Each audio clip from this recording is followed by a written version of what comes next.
Bună dimineața, iubirea mea. chiar dacă nu sunt lângă tine. Dimineața mă trezesc cu tine în gând. Patul e rece, dar te simt oricum. Soarele urcă încet pe cer și-mi spune iar că mi-e dor de tine.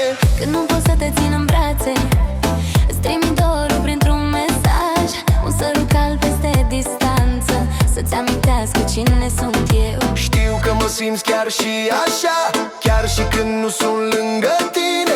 Inima mea te caută În fiecare dimineață, un sărut de dimineață, doar pentru tine, iubirea mea. Un sărut să-ți spun în șoaptă că ești mereu în mintea mea. Un sărut de dimineață, să-ți înceapă ziua bine. Dacă nu sunt lângă tine, las sărutul meu pe tine. Cafeaua fierbe, timpul trece, dar gândul meu rămâne la tine. Îți văd zâmbetul cu ochii închiși, îți simt pielea chiar și departe. te iubesc mai mult decât ieri, mai mult decât pot explica. Și sper ca ziua ta să fie la fel de frumoasă ca tine.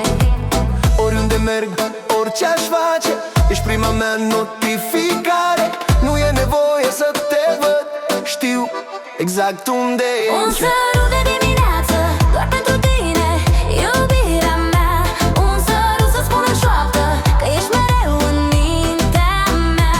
Un sărut de dimineață, Să-ți înceapă ziua bine. Dacă nu sunt lângă tine, las sărutul meu pe tine. un sărut de dimineață, Doar pentru tine, iubirea mea. Un sărut să spun în șoaptă că ești mereu în mintea mea. un sărut de dimineață, Să-ți înceapă ziua bine. Dacă nu sunt lângă tine, las sărutul meu pe tine.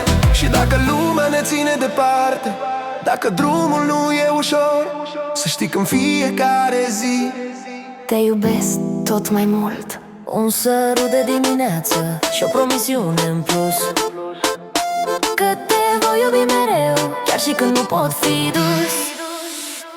un sărut de dimineață.